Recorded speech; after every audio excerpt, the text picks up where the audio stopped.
আত্মা এখানে সত্যি ঘটনা শোনানো হয়।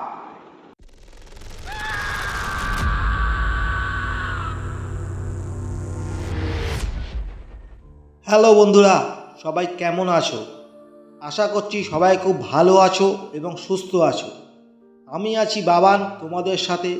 আজকেও চলে এলাম নতুন একটি সত্যি ভৌতিক ঘটনা নিয়ে। তো বন্ধুরা, এইভাবেই সাপোর্ট করো, এইভাবেই পাশে থেকো তোমরা। প্রেত আত্মা সবাইকে জানাচ্ছে সুস্বাগত।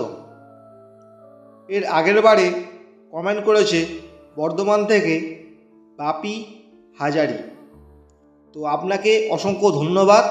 এইভাবে সাপোর্ট করবেন, এইভাবে পাশে থাকবেন। তো তোমরা এইভাবেই সাপোর্ট করো, এইভাবেই পাশে থেকো। তো বন্ধুরা, আমাকে কে ঘটনা পাঠিয়েছে আমি সব কিছুই ঘটনার শেষে বলবো। তো সবাই চুপটি করে বসে পড়ো, কানে হেডফোনটা লাগিয়ে নাও। আমরা চলে যাচ্ছি ঘটনার দেশে।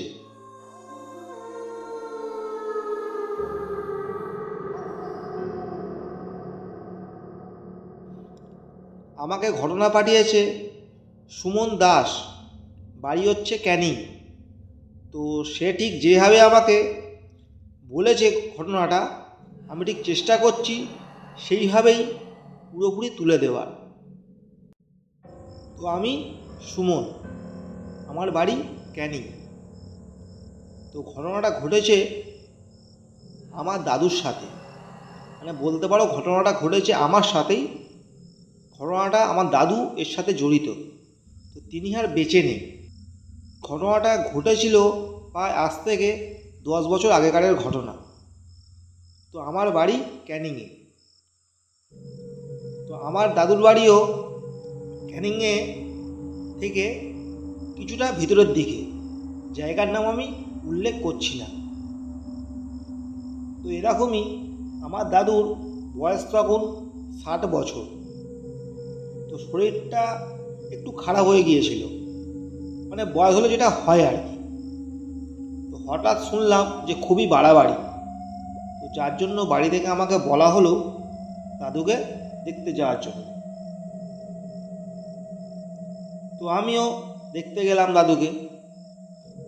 যেদিনকে দেখতে গেলাম, দাদু দেখলাম পুরো বিছানা শয্যা, খুব খারাপ পরিস্থিতি আর কি। যে কোনো মুহূর্তে খারাপ দুর্ঘটনা ঘটে যেতে পারে। তো ডাক্তারও বলে দিয়েছিল যে আর আশা রাখবেন না। তো যাই হোক, খুবই খারাপ ব্যাপার। দাদুর সাথে দেখা করে আমি চলে এলাম। চলে আসতে ওই দিনের রাত্রিবেলায় দাদু আমাকে স্বপ্ন দিল। স্বপ্নতে আমি স্পষ্ট দেখতে পাচ্ছি বন্ধুরা যে আমি ঘুমাচ্ছি আমার পার্সোনাল রুম, আমি একাই শুই। দাদু খালি গায়ে কোমরে একটা গামছা বেঁধে এসে সে আমার খাটে এসে বসল। এটা আমি স্পষ্ট দেখতে পাচ্ছি। তো এসে দাদু ওরকম বসলো। তো আমি তো দেখে একটু ভয় পেয়ে গেলাম। ভয় বলতে আমি যে দাদু এখন কী করে এত রাতে কী করে এলো। তারপর আমি হঠাৎ জেগে উঠলাম, দেখলাম ও এটা তো স্বপ্ন। দাদু মনে হয় ভালোই রয়েছে। পরদিন সকালবেলায় আমি খবর পেলাম ভোরবেলার দিকে, তখন বাজে ওই 4টে নাগাদ। স্বপ্নটা আমি দেখেছি প্রায় 12:30 1টা। তো আমি তখন খবর পেলাম দাদু আর এই জগতে নেই। এই জগতের মায়া কাটিয়ে সে চলে গিয়েছে। তো শুনে খুবই কষ্ট হলো, খুবই খারাপ লাগলো। সবাই কান্নাকাটি করছিল, যেটা হয় আর কি, খুবই কষ্টকর ব্যাপার। দাদু খুব ভালোবাসত। তো যাই হোক, সমস্ত রকম কাজকর্ম করার ব্যাপার ছিল, শ্মশানে যাওয়ার ব্যাপার ছিল, সব কিছুই কাজকর্ম হলো। ওই ঘটনার পর থেকে আমি রাতে করে আর ঘুমাতে পারতাম না। দাদুর মুখটাই ভেসে উঠত। আর দাদু বেশিরভাগ দিন, যতদিন না শ্রাদ্ধ শান্তি হয়েছে, ততদিনই দেখতে পেতাম যে দাদু ওরকম প্রত্যেকটা দিনই ধরতে গেলে সে খাটে এসে এরকম বসত আর মুচকে মুচকে হাসতো, কোনো কথা বলতো না। তো আমি দুদিন স্বপ্নটা দেখার পরে মাকে বললাম, জানো মা, এরকম স্বপ্ন দিচ্ছে দাদু আমাকে। তখন বলল, দেখ, তোকে আর উপরে শুতে হবে না, তুই একটা কাজ কর, তুই নিচে এসে শুয়ে থাক, তুই আমার সাথে শো। আমি বললাম যে না না ঠিক আছে, থাক, অসুবিধা নেই। তখন বললো, দাদু তোকে তো খুব ভালোবাসতো, তাই হয়তো তোকে স্বপ্ন দেখা দিচ্ছে, দেখবি সাধু শান্তি হয়ে যাওয়ার পরে আর কোনো কিছুই হবে না তোর সাথে। তো আমি ভাবলাম হ্যাঁ ঠিক আছে, কোনো ব্যাপার না। তো একা একা আমি সেই শুতে গেলাম উপরে আমার রুমে। তো ওই দিনকে আমি ঠিক করলাম যে আজকে যদি যাই হয়ে যাক না কেন, যে আমি দেখবো আজকে কি হয়। মানে আমি চেষ্টা করব না ঘুমানো, তো গল্পের বই পড়বো প্লাস ফোন নিয়ে ঘাঁটবো, গেম খেলবো, আজকে রাতে আমি ঘুমাবোই না, এরকম একটা সিদ্ধান্ত নিলাম। কিন্তু বন্ধুরা আমি তোমাদের কি বলবো জানি না কেন, আমার মানে রাত্রি 11টা বাজতে না বাজতে আমার চোখ যেন ঢুলে এলো। মানে আমার পক্ষে জেগে থাকাটা খুব অসম্ভব ব্যাপার, চোখে মুখে জল দিয়ে আসছি, কিন্তু তাও দেখতে পাচ্ছি চোখ চাইতেই পারছি না, এত ঘুম। তো কিছু করার নেই, আমি ওরকম শুয়ে বললাম। সেম ঘুমিয়ে যাওয়ার ঠিক 1 ঘন্টা পরে একই স্বপ্ন। মানে এই করে করে 3-4 দিন কেটে গেল, শরীরও খারাপ হতে শুরু করলো, রাতে ঘুমালে যেটা, না ঘুমাতে পারলে যেটা হয় আর কি। তো যখন সাধু শান্তির কাজকর্ম শুরু হলো, তো আমাদের একদিনে হয় ঘাট, দ্বিতীয় দিন হয় সাধু শান্তি, পরের দিন হয় আসমান্না, যেটাকে বলে নিয়ম ভঙ্গ। তো ঘাটের কাজও হলো ঠিকঠাক, সাধু শান্তিও হলো ঠিকঠাক, কোনোরকম সমস্যা হয়নি। এবার হলো আসপান্নার দিকে, যেদিকে হয় নিয়ম ভঙ্গ। ওই দিনকে আমার একটা মামি, মানে 2 মামি পাশেই থাকে, তো এক মামিদের ফিস ছিল আর এক মামিদের ফিস ছিল না। তো মাঠে ঘাটের ব্যাপার সব বুঝতেই পারছো। তো এরকমই এবার সবার খাওয়া দাওয়া হয়ে গেছিলো, নিয়ম ভঙ্গের দিন সবাইকে নেমন্তন্ন করে খাওয়া দাওয়া হয়ে গেছিলো।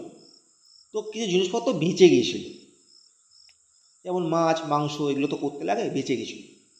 তো তাই কি করা হলো, আমার এক মামি আর এক মামিকে তাই বলল, এই শোন না ছোটো, চল ওইগুলো যেগুলো বেঁচেছে তোর ফ্রিজে তাহলে গিয়ে রেখে দিয়া তুই চল।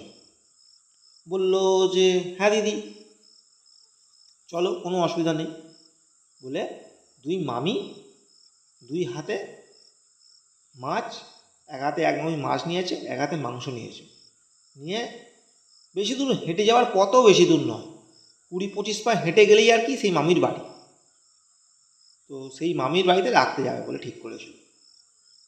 তো 2 মামি হেঁটে হেঁটে যাচ্ছে, রাস্তাটা কিন্তু অন্ধকারই, গ্রামের রাস্তা যেমন হয় পুরোটাই অন্ধকার। তো হঠাৎ দেখতে পাচ্ছে যে কে কাশছে,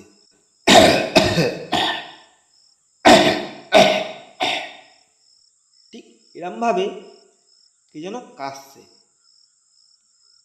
ফট করে যেতে যেতে দাঁড়িয়ে পড়েছে, দাঁড়িয়ে পড়ে পুরো কি বলবো, সঙ্গে সঙ্গে ডান দিকে তাকিয়ে দেখলো যে সাদা কাপড়ে ঢাকা, মানে ধুতি পরা, ধুতি পরা পুরো মানুষের মতো, পুরো মানুষ বলতে পারো। মানে অন্ধকার জায়গায় একটা সাদা কাপড় পরা ধপধপে সাদা মূর্তি একটা বসে রয়েছে। ওটা নাকি আর কেউ নয়, ওটা নাকি সেই দাদু যিনি মারা গিয়েছেন, যার সাধু শান্তি আসমান্না নিয়মভঙ্গের যে রান্নাবান্না হয়েছে, সেই দাদু ওখানে বসে রয়েছে। তো সেইটা দেখে দুজনেই খুব, দুটো মানে মামি, 2 মামি খুব জোরে আর্তনাদ করে উঠেছিল, খুব জোরে। সেইটা এত জোরেই আর্তনাদ করে উঠেছিল, মানে ওনারা আর ওখান থেকে আর হেঁটে যেতে পারছিল না। সঙ্গে সঙ্গে মামারা ছুটে ছুটে এলো, এসে বললো কী হয়েছে, তোমরা এরকম করছো কেন, কী হয়েছে? বলছে আমি এক্ষুনি দেখলাম, বাবুকে এক্ষুনি দেখলাম। বাবু বলতে দাদুর কথা বলা হয়েছে। বাবুকে আমি এক্ষুনি দেখলাম, বাবুকে আমি এক্ষুনি দেখলাম এখানে। বলছে এটা তো অসম্ভব ব্যাপার। বলছে না এটা অসম্ভব নয়, সত্যি দেখলাম।